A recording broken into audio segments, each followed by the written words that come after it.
Namaste, girls. We were doing environmental valuation and its methods.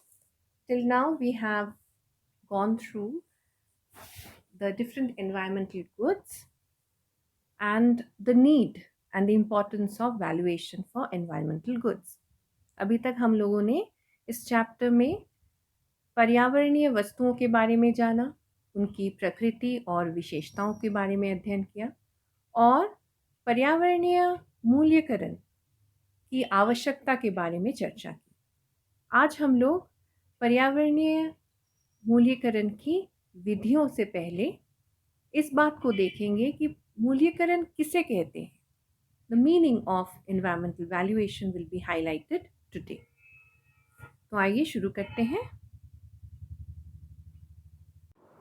पर्यावरणीय वस्तुओं के मूल्य को हम लोग आमतौर पर दो वर्गों में विभाजित कर सकते हैं।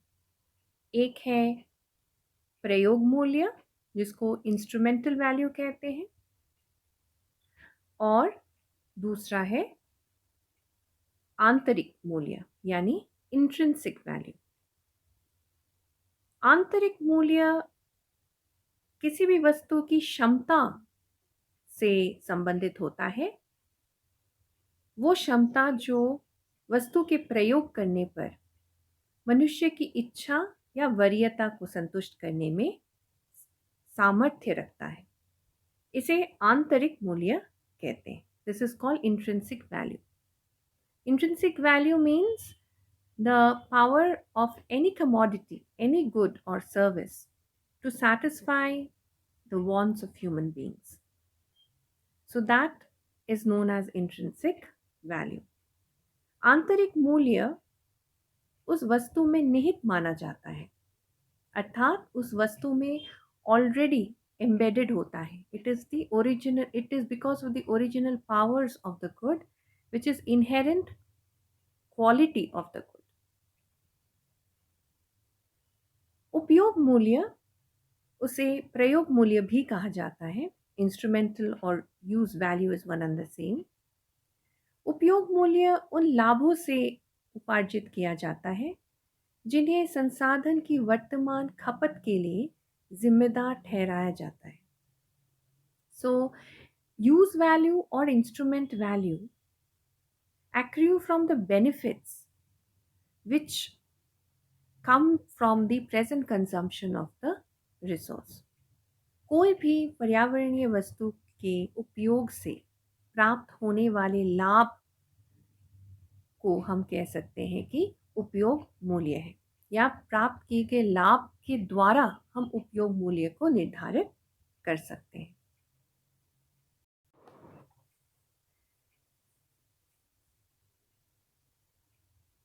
प्रयोग मूल्य में, यूज वैल्यू में, दो तरह के प्रयोग मूल्य होते हैं, प्रत्यक्ष और अप्रत्यक्ष प्रयोग मूल्य। इन्हें प्रत्यक्ष और अप्रत्यक्ष उपयोग मूल्य भी कहा जाता है और इन दोनों के बीच एक अंतर होता है। प्रत्यक्ष उपयोग मूल्य विनिमय से या विनिमय के बाहर उन संसाधनों के आत्म उपभोग के माध्यम से प्राप्त होता है जिनके पास व्यक्तियों की पहुंच है या जिन तक व्यक्तियों की पहुंच होती है। दूसरी ओर अप्रत्यक्ष उपयोग मूल्य पारिस्थितिक कार्यों का मुख्य परिणाम होता है जो प्राकृतिक संसाधन प्रदर्शन करते हैं। उपयोग मूल्य को हम ऑप्शन वैल्यू और एग्जिस्टेंस वैल्यू में भी विस्तृत रूप से समझाते हैं, अर्थात विकल्प मूल्य और अस्तित्व मूल्य के तौर पर भी देखते हैं। विकल्प मूल्य अर्थात ऑप्शन वैल्यू का अर्थ है संसाधनों के उपयोग पर निर्णय को स्थगित करने के विकल्प को रखने के लिए लोगों की इच्छा। अर्थात जब हम कोई भी संसाधन को यूज़ करें, मतलब उपभोग करें कि नहीं करें, इस दुविधा में होते हैं और उसके उपभोग को हम कुछ समय के लिए स्थगित कर सकते हैं, तो उस इच्छा से प्राप्त हमें एक मूल्य मिलता है जिसको हम कहते हैं विकल्प मूल्य। अस्तित्व मूल्य उस मूल्य का प्रतिनिधित्व करता है जो एक व्यक्ति पर्यावरणीय माफी के लिए भुगतान करने को तैयार है, भले ही उस व्यक्ति को कोई प्रत्यक्ष मूल्य प्राप्त ना हो। सो एग्जिस्टेंस वैल्यू क्या है? यानी अस्तित्व मूल्य कि कोई भी एक निजी व्यक्ति, एक इंडिविजुअल पर्यावरणीय वस्तुओं के लिए कितना चुकाना चाहता है, हालांकि उस पर्टिकुलर पर्यावरणीय वस्तु का उसके जीवन में कोई प्रत्यक्ष रूप से प्रयोग नहीं है। इसीलिए अस्तित्व मूल्य को अक्सर गैर उपयोग मूल्य भी कहा जाता है। अर्थशास्त्रियों ने पर्यावरणीय वस्तुओं के मूल्य का कुल आर्थिक मूल्य निकाला है जिसे टोटल इकोनॉमिक वैल्यू कहा जाता है, और इसमें दो प्रकार के मूल्य शामिल होते हैं। एक है उपयोग मूल्य, यूज वैल्यू, जिसको हम UV, capital you capital V के जरिए दिखाते हैं, और दूसरा है गैर उपयोग मूल्य, NUV, नॉन यूज वैल्यू। आगे उपयोग मूल्य को प्रत्यक्ष उपयोग मूल्य यानी डायरेक्ट यूज वैल्यू तथा इनडायरेक्ट यूज वैल्यू मतलब अप्रत्यक्ष उपयोग मूल्य और विकल्प मूल्य अर्थात ऑप्शनल वैल्यू में विभाजित किया जा सकता है। इसके लिए प्रस्तुत किया गया है एक समीकरण, यानी टोटल इकोनॉमिक वैल्यू TEV किसका जोड़ होता है या योग होता है? DUV, TUV और OV तथा NUV। तो हम कह सकते हैं कि DUV, TUV और OV UV के बराबर है, यानी यूज वैल्यू। सो UV क्या है? DUV plus TUV plus OV अर्थात प्रयोग मूल्य या उपयोग मूल्य, प्रत्यक्ष उपयोग मूल्य, अप्रत्यक्ष उपयोग मूल्य और विकल्प मूल्य का योग होता है, जिसके साथ हम जब गैर उपयोग मूल्य को जोड़ देते हैं तो हो जाता है किसी भी पर्यावरणीय वस्तु से प्राप्त किया गया कुल आर्थिक मूल्य। अनिश्चितता के संदर्भ में क्वासी विकल्प मूल्य को इस उम्मीद में भविष्य के उपयोग के लिए संरक्षण के विकल्पों को परिभाषित करने के लिए कहा गया है कि संभावित लाभ या लागत के बारे में ज्ञान विकल्प के साथ जुड़ा हुआ है। इन सभी तकनीकों को अंतर्निहित आर्थिक मूल्यांकन की मूल अवधारणा एक पर्यावरणीय सेवा या संसाधन के लिए व्यक्तियों की इच्छा को कहा जाता है, जिसे WTP यानी विलिंगनेस टू पे कहा जाता है।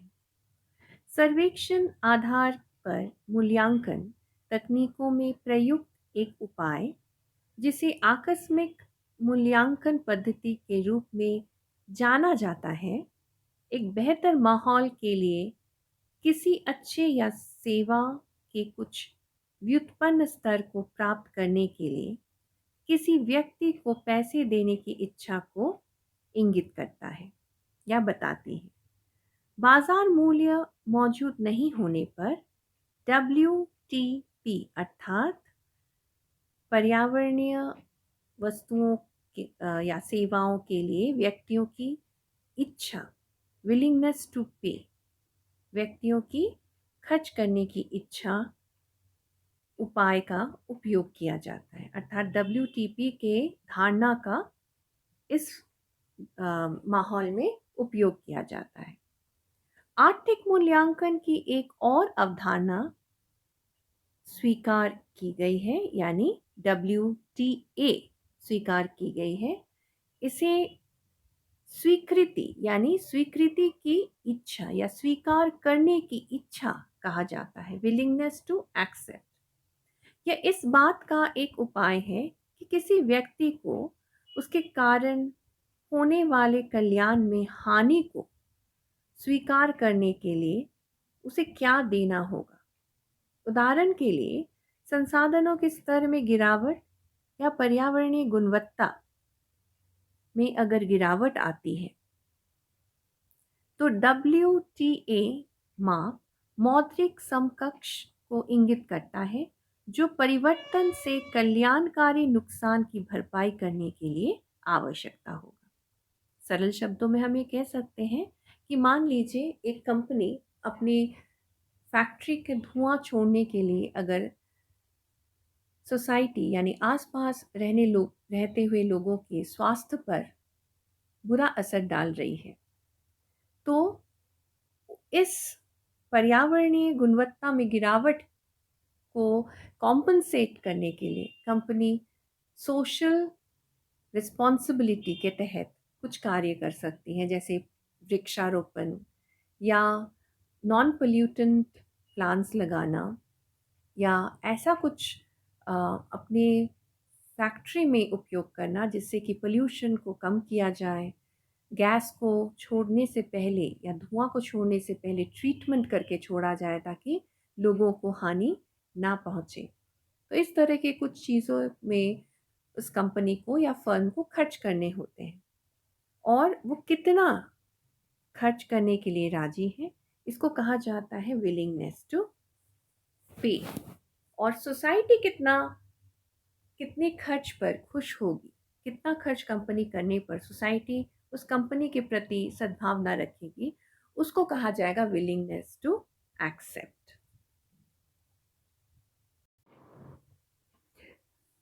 पर्यावरणीय वस्तुओं के मूल्य को हम बड़ी सरलता से दो तरह के मूल्यों के अंतर्गत समझ सकते हैं।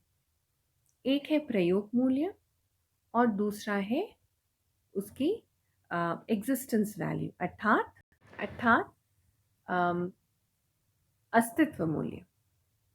प्रयोग मूल्य मतलब कि किसी एक पर्यावरणीय वस्तु से प्रत्यक्ष रूप से उसको उपभोग करने पर जो लाभ एक इंसान को, एक इंडिविजुअल यूनिट को प्राप्त होता है, उसको कहा जाएगा उसका प्रयोग मूल्य, उस वस्तु का प्रयोग मूल्य। जैसे कि मान लीजिए कोई मछुआरा मछली पकड़ता है, तो उससे उसको जो संतुष्टि प्राप्त हो रही है या उससे उसकी जो प्रोडक्शन में वृद्धि हो रही है, उसको हम कह सकते हैं उसका प्रयोग मूल्य। उसी तरह एक सामान्य आदमी को एक पार्क में घूमने से जो खुशी मिलती है, वो उस पार्क के वातावरण का या उस पार्क के माहौल का प्रयोग मूल्य है। ठीक है। अब दूसरा आता है अस्तित्व मूल्य पर, एग्जिस्टेंस वैल्यू। यानी अगर हम कोई भी वस्तु का प्रत्यक्ष रूप से इस्तेमाल या उपयोग ना करें, फिर भी उससे हमें कुछ फायदा हो रहा है जो कि अप्रत्यक्ष रूप से है। जैसे अगर पृथ्वी पर हर तरह के जीव जंतु जो यहाँ पे पाए जाते हैं, उनका बैलेंस, उनकी नंबर यानी संख्या स्थिर रहे और इन प्रोपोर्शन, अनुपात में रहे, तो हमारी जो पारिस्थितिकी है वो बैलेंस्ड रहेगी, इकोलॉजी जो है वो बैलेंस्ड रहेगी। इससे हमारा जीवन काफ़ी सुगमता से चलेगी। तो ये आप कह सकते हैं एक उदाहरण है जहाँ पे हम लोग हर रोज़ या हर हमारी दिनचर्या या जीवन में ऐसे बहुत सारे जीवन के साथ हम संपर्क में नहीं आएंगे, लेकिन जिनका होना हमारे होने के लिए ज़रूरी है। तो इसको हम कह सकते हैं अस्तित्व मूल्य। अगर हम लोग रांची में हैं और केरला या अमेज़न, आप जानते हैं जो कि साउथ अमेरिका में है, अमेज़न की जंगल, वहाँ से जितनी ऑक्सीजन प्रोडक्शन होती है उनके जो पेड़ पौधों के लिए, उनका घना जंगल है उसके लिए, जो पूरे विश्व को और हमें भी उसे फ़ायदा प्राप्त होता है, अमेज़न का मूल्य हमारे लिए अस्तित्व मूल्य हो, क्योंकि उससे हम डायरेक्टली जुड़े हुए नहीं हैं। हम अमेज़न की प्रोडक्ट्स को directly, Amazon means once again not the online site, it is the forest area of South America.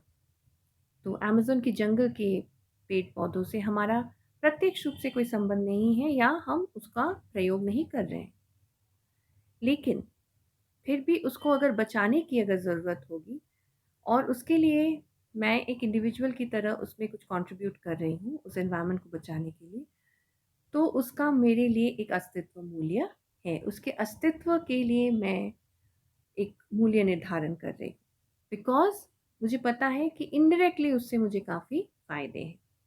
पृथ्वी का जो टेम्परेचर है, जलवायु है, वो काफ़ी हद तक अमेज़न की जो वन है, वो कंट्रोल करती है।